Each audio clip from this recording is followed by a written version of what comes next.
we are covering one of the most heavily tested topics on the Texas real estate exam: homestead protection. Texas has some of the strongest homestead protection laws in the entire nation, designed to prevent homeowners from losing their primary residence to creditors.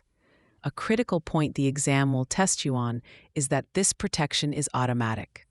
The moment a property becomes a person's principal residence in Texas, it gains homestead status without any formal filing. Though filing is needed for tax exemptions, the exam loves to present scenarios based on the specific size limitations.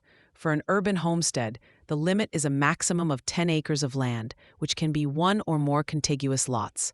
For a rural homestead, the rules are different for a family versus a single adult. A family can protect up to 200 acres, while a single adult can protect up to 100 acres. A common exam question might describe a family living on a 250-acre rural property. If they face a lawsuit from a credit card company, only 200 of those acres are protected from a forced sale to satisfy that debt.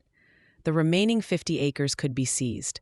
A great way to remember these numbers is the phrase, 10 in town, 200 for the family crew, 100 just for you. Now, let's talk about the biggest trap on the exam. Many people incorrectly assume homestead protection is absolute. It is not. The Texas Constitution specifies several types of debt that can force the sale of a homestead. You must know these exceptions. They include the purchase money mortgage used to buy the home, property taxes, and mechanics liens for improvements made to the property. For example, if a homeowner fails to pay their property taxes, the taxing authority can foreclose on the property. Similarly, if they hire a contractor to build a pool and don't pay, that contractor can place a valid mechanics lien and potentially force a sale, provided the strict contractual rules were followed. However, a homestead is protected from forced sale by general creditors, such as those for credit card debt or personal loans. An exam question might ask if a hospital can force the sale of a patient's home to satisfy unpaid medical bills.